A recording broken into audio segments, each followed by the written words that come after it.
Je suis heureux de vous présenter cette vidéo consacrée à identifier un levier parmi les leviers les plus importants du marketing digital. Il s'agit de display ou de la publicité sur Internet.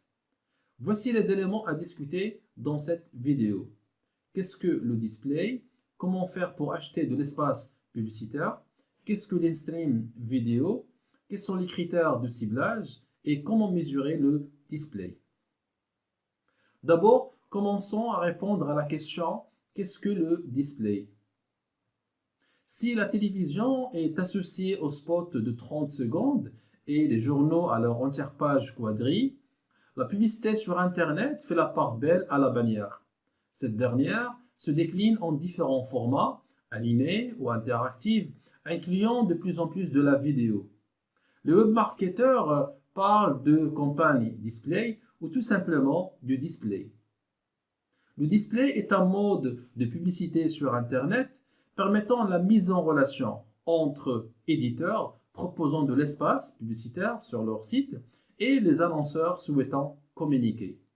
Actuellement, cette mise en relation éditeur et annonceur est faite grâce aux places de marché appelées ad exchange. Passons maintenant à la question comment faire pour acheter de l'espace publicitaire. Les annonceurs se focalisent pour vendre leurs produits ou leurs services sur des cibles définies souhaitant atteindre.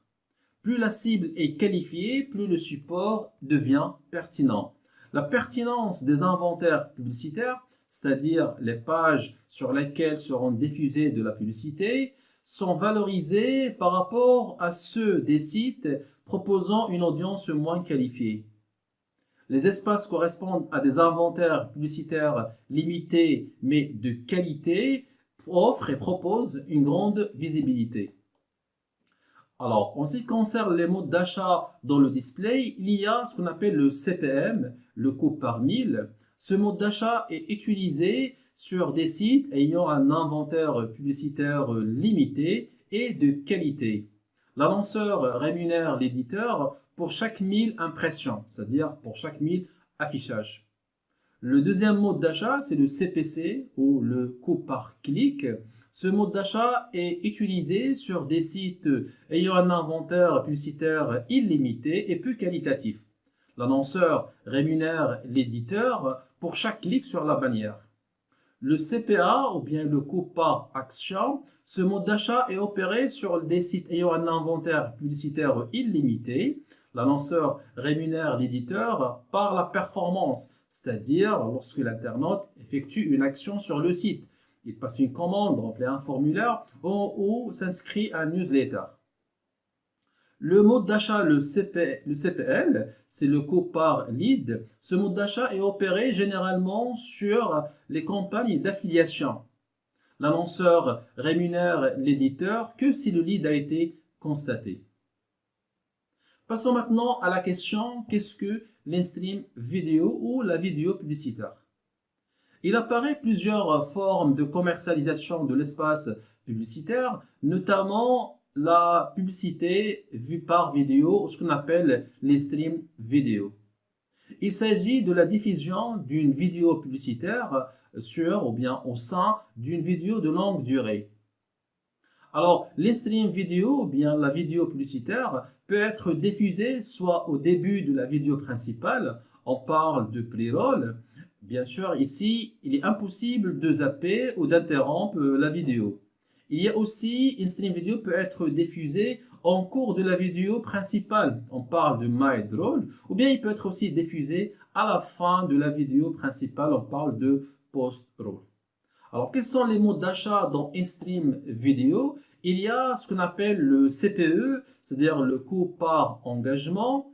Et il est calculé en fonction de la durée minimale à partir duquel l'annonceur rémunère l'éditeur. Il y a ce qu'on appelle le CPV, ça veut dire le coût par vue. L'annonceur ne rémunère que si le spot a été visualisé à 100%. Alors, quels sont les critères de ciblage? Les annonceurs ont la capacité de cibler les internautes en fonction soit de leur localisation ou bien des caractéristiques socio-démographiques ou bien aussi en fonction de leur navigation.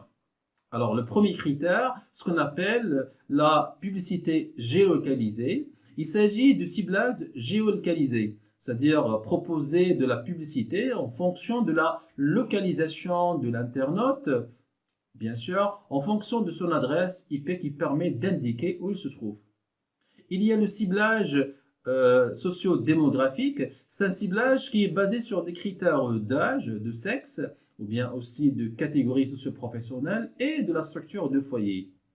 Il y a le ciblage temporel, c'est-à-dire proposer de la publicité dans certaines journées ou bien dans certaines heures. Il y a le ciblage contextuel. Ce ciblage permet d'associer la publicité en fonction de contenu éditorial.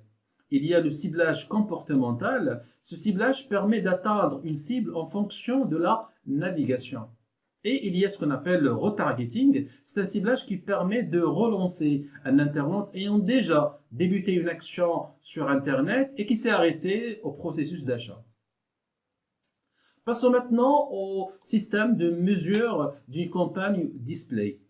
Alors, le suivi d'une campagne display est basé sur la mise en place des outils spécifiques. Ces outils sont les outils de tracking. Le tracking est un élément indissociable de toute campagne publicitaire. Techniquement, le tracking est constitué de 3 éléments. Pixel de tracking qui permet de mesurer le nombre d'impressions, l'URL de tracking qui permet de mesurer le nombre de clics et le code de conversion qui permet de mesurer le comportement d'un internaute suite au clic. La performance d'une campagne publicitaire peut être mesurée en premier lieu via les données de tracking. Et là, on fait sortir 3 indicateurs qui sont le nombre d'impressions, le nombre de clics et le nombre d'actions. À partir de ces 3 métriques, on peut calculer 2 ratios qui sont le taux de clic, c'est-à-dire le nombre de clics sur le nombre d'impressions, et le taux de conversion, c'est-à-dire le nombre d'actions sur le nombre de clics.